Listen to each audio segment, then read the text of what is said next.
Buenos nachos, amigos, and welcome to Record Breakers, a music podcast where a group of friends share music with each other. It's like a little bit like a book club for music.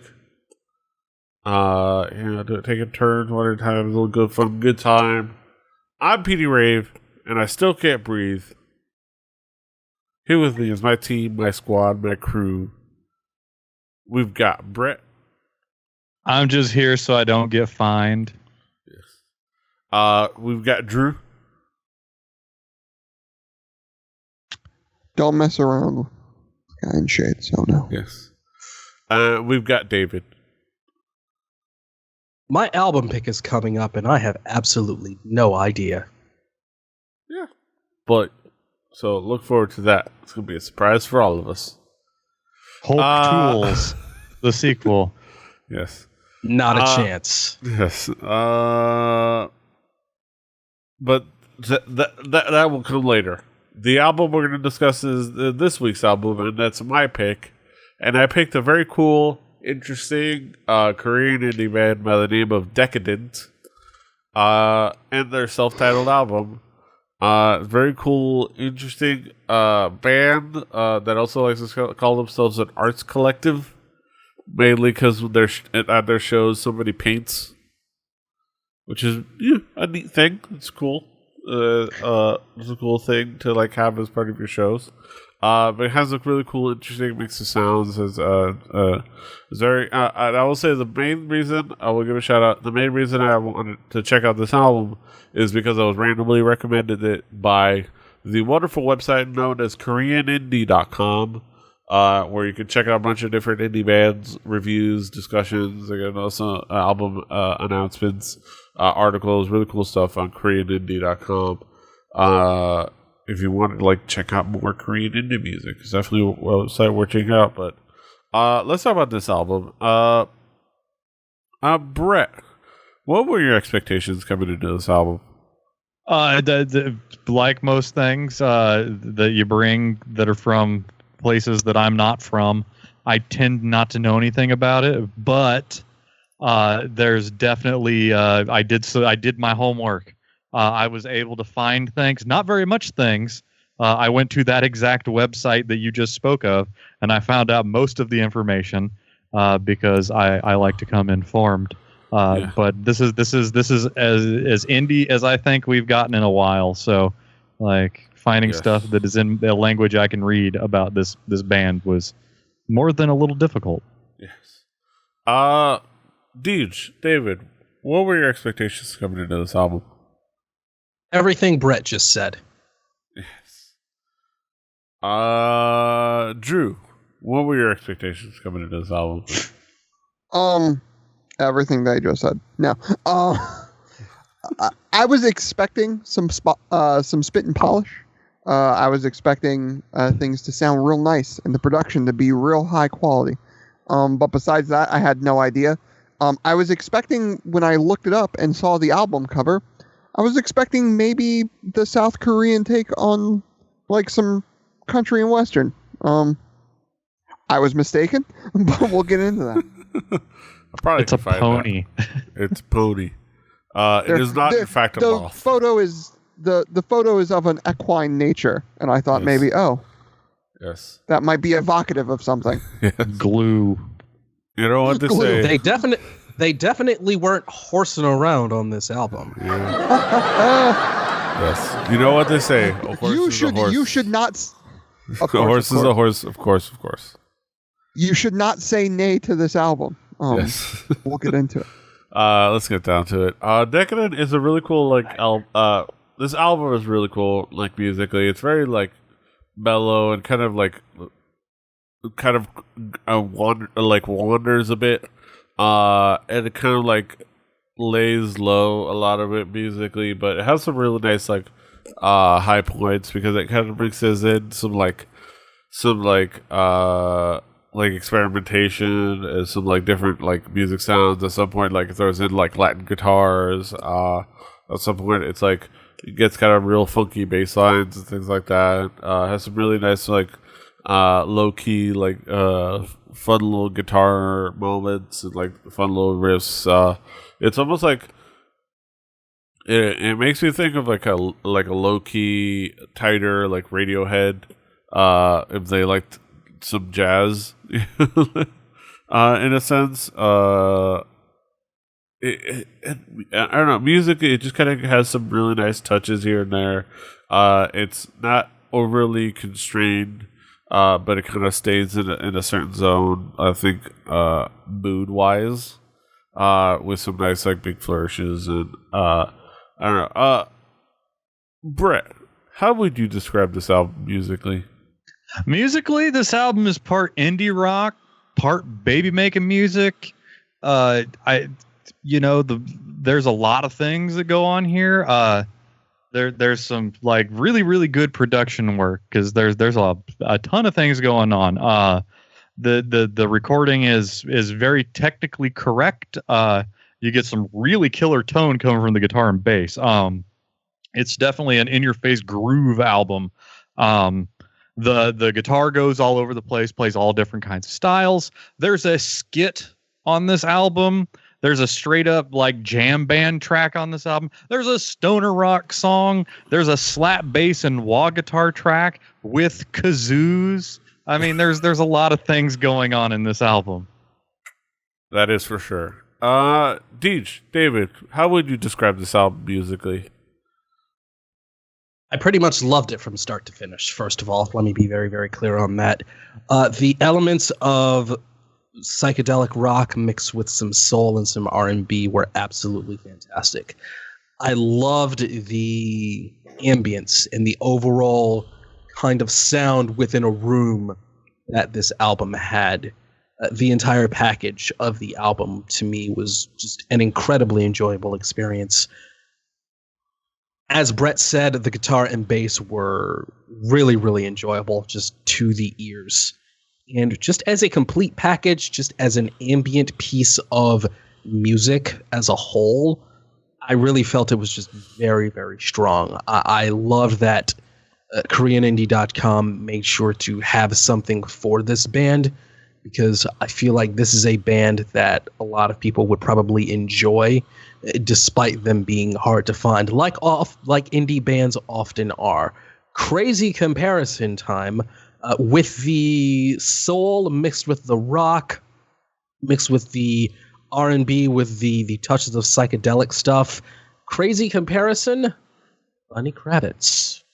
Think about it. Yeah. Oh, moodier, but yeah. Not nearly as cool of hair and or flying V's. Yes. Or fan blowing up at both of them. Yeah. But yeah, Drew, how would you describe this album musically? Well, I was surprised by like where all like the influences seemed to come from. It seemed like Brett said, like there was a bit of a lot of stuff going on in this entire record. Not only that, but like I was expecting 100% from the jump because this is Petey bringing a Korean band. I was expecting stellar voice, 100% got that. I was expecting amazing polish and mixing, 100% got that. I was not expecting what I think is probably the best guitar playing, like just pure guitar playing from anything that Petey has brought from the South Korea thus far, in my opinion. It was absolutely phenomenal. There was like Petey said, some like finger picky like Latin stuff. There was like some riffing here and there. Like it was really incredible. From front to back, it was a groovy record. Like I said, there was a lot going on all at once, but it all meshed pretty okay. But to me, the one thing, like, I'm interested in hearing more of this band because, like, with how much of stuff was going on in this record, Art Collective, I think, might be good because it's something that I'm not 100% sure I know exactly what the band is going for from one album, but I dig everything that was on this album, if that makes sense. Yeah, that makes perfect sense. There's a lot of things going on musically, just all over the place. Like, as we get into some of the tracks, one standout, I'll skip the cool opening. I'll skip the opening Disease, and go to Footnote, aka Gakju. It's the title track. It's the album that with the aforementioned Latin guitars. It's got a really nice it has a really the Latin guitars work really well, and then it kind of gets into the Indian tones that are mixed into it. And it's just a fun, cool track as well, and it works really well. And then you get to a track like Tomato Homicide or Tomato Sarin Sagon, and it just kind of like it has that one just has a really cool bass line that kind of like undertones everything, and like it builds really well, and it's kind of fun. And like it roars really well. It kind of soars a little bit nicely throughout it, and kind of goes on a nice, really cool little journey. And then something like Salome, which is I like the description here on Community. It says it shares its name with an Oscar Wilde play. It's really cool.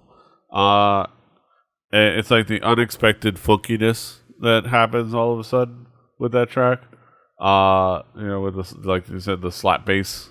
And I'll describe here on Korean Indie, but the slap bass and the groove, but like the unexpected funkiness that kind of really drives that track and is really cool, and it has a really nice tone to it. And also there's a song called Peter Parker, which is really nice. I don't know how much of it is based around the actual Spider-Man, but it's a nice track to bring up, as everyone except for me is playing Spider-Man. I'm not playing no Spider-Man. Well, that's fair. At least so everybody but us. Yeah, me. It's only because I don't have a PS4. I'm just poor. I am too poor to spend my money on that. But Spider-Man, he's friendly and he's in a neighborhood. Yes. But yeah, let's talk about some key tracks. Brett, what will be some of the key tracks for you? Disease. The disease. The track is straight up baby making music. It's got a bass groove. It's got jangle guitar. It's got high pitched singing. When I first heard the track, I knew that I was going to be listening to a very different album than what I was expecting. The hook on the track is something that you would find in like early 2000s alternative hip hop. Definitely noteworthy. The next one, how did you say this? Salome? I said Salome. Yes, it's like yes, it's slap bass and wah guitar. Two great tastes that taste great together.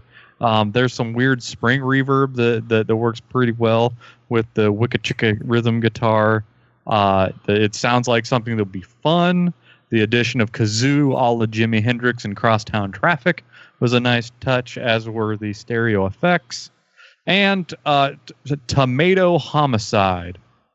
This is a strong groove track with a really impressive bass line. The guitar has the weird boomerang effect on the rhythm, but the guitar is a straight up jam band blues groove. There was a whole lot of that. Yeah. Deej, what are some of the key tracks for you? Yeah, aforementioned Salome and Tomato Homicide. Those have already been spoken about at length. Spaziergang. I think that's how that's pronounced. The song had kind of a wibbly wobbly sort of feel where, in a way to describe it, the song kind of falls apart, then kind of comes back together. And it was really enjoyable in a weird, broken down kind of way. But also the songs that have already been mentioned. Drew, what would be some of the key tracks for you? I'm gonna do the first track because I think leaning into something very groove heavy, something like danceable but smooth at times, I think is a really good touch. It was a really catchy song. It's something that I could easily slot into a lot of different playlists and be completely happy with. Tomato Homicide, that bass line was fantastic.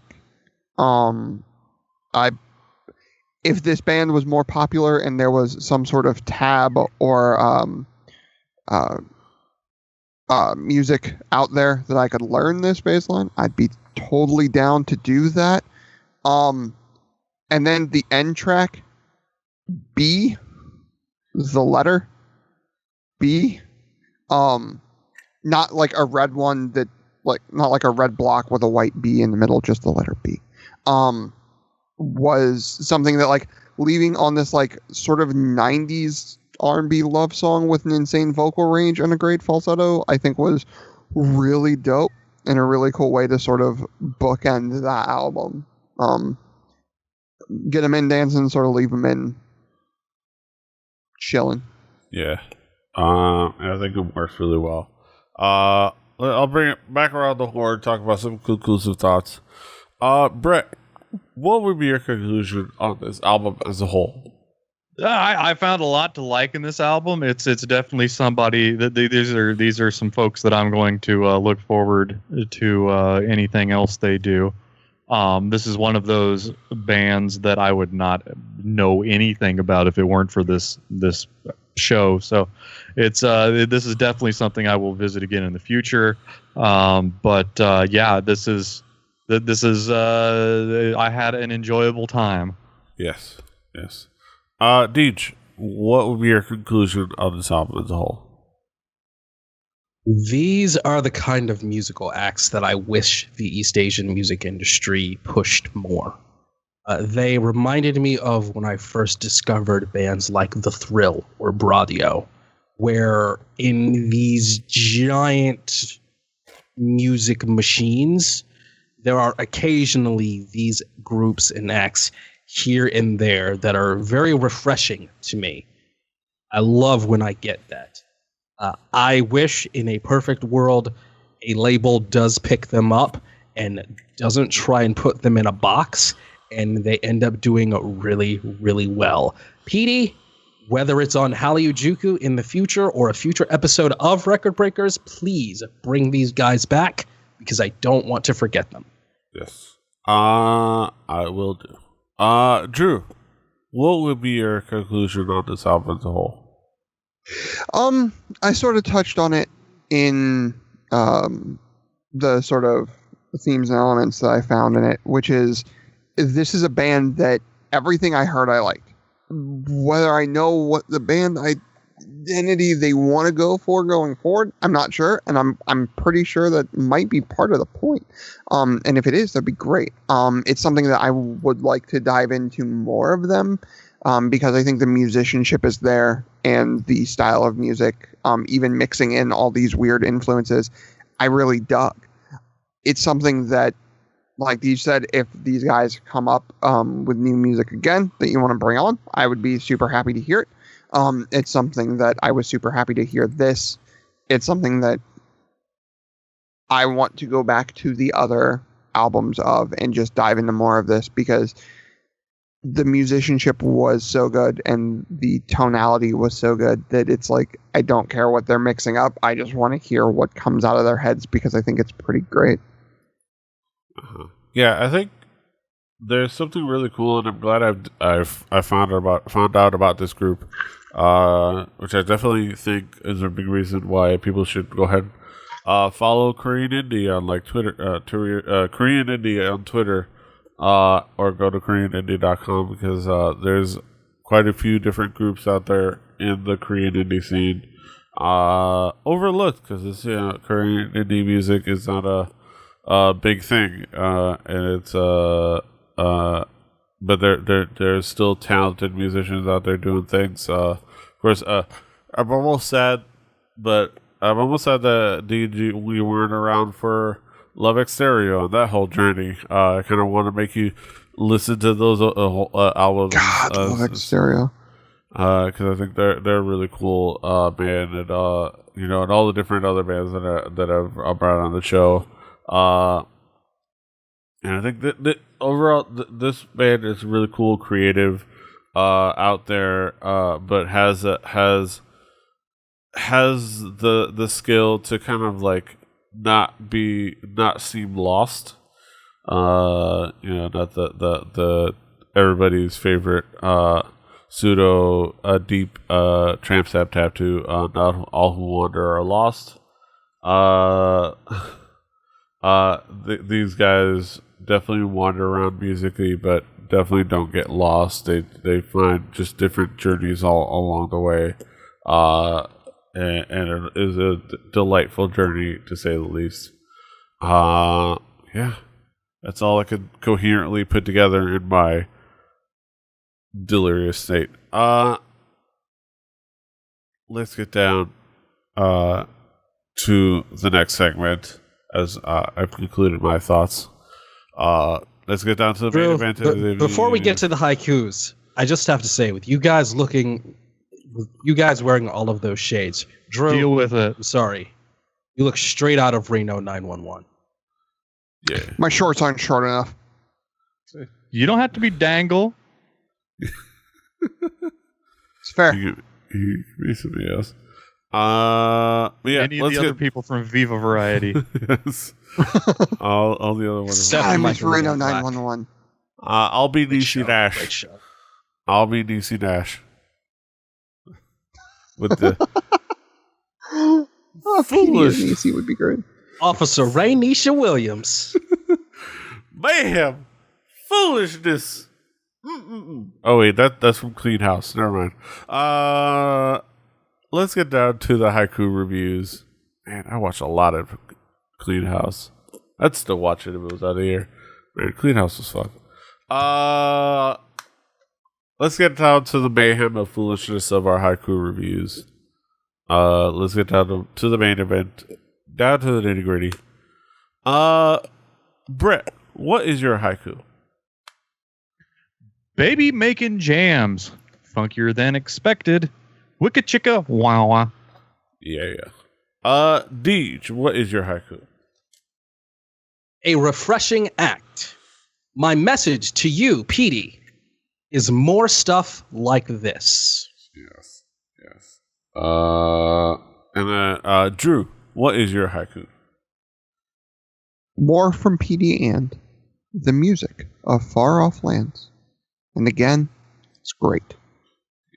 My haiku, we've got quirky candy, might be too mellow for some, still a great listen. Those are our thoughts on Decadent by the band Decadent. A fantastic album, to say the least. Go check it out. You'll enjoy it. On the Spotify, it'll be on our Spotify playlist. Play Record Breakers, a home game. Follow along at home. Do your due diligence and your due diligence. You can understand me with my nasal voice. On that Spotify playlist will be Do your next week's doob record. diligence. Roll a big old doob and stay diligent. I don't know if you can do that with these three cops around. Look at them. Yeah. You're not. I'm not a cop. I have to tell you if I'm a cop. Yes. On the Spotify playlist will be next week's record. That'll be provided by Deej. Deej, David, what do you got for us this week? I've narrowed it down to two. Brett, should I do it? Yes or no? It should always be done. Okay. Don't say I didn't warn you. It is time to celebrate the 20th anniversary of the breakout album from Arian Anthony Lucason's Arion project. Buckle up, cool cats and cuties. We are going into the Electric Castle. Yes. I look forward to that. But that will be next week. And this is this week. And you can, of course, find us all over the internet. David is at Call Me DJM. Brett is at HeyBBBBBI2YBI Drew is at XTruciferX. I'm at PD Rave. The show is at 4 Record Breakers. That's the number 4 Record Breakers. RecordBreakersPodcast.com. RecordBreakersPodcast at gmail.com. Rebelli.net for listening to other shows. Rebelli TV. We're on Stitcher. We're everywhere you find podcasts. Like, share, subscribe, do all things. Until next time, hasta los huevos. I think I'll be better by next episode. I think I'll be better. Might be. Hope so, because we're talking about a real long ass record. Yeah, we are. I warned you.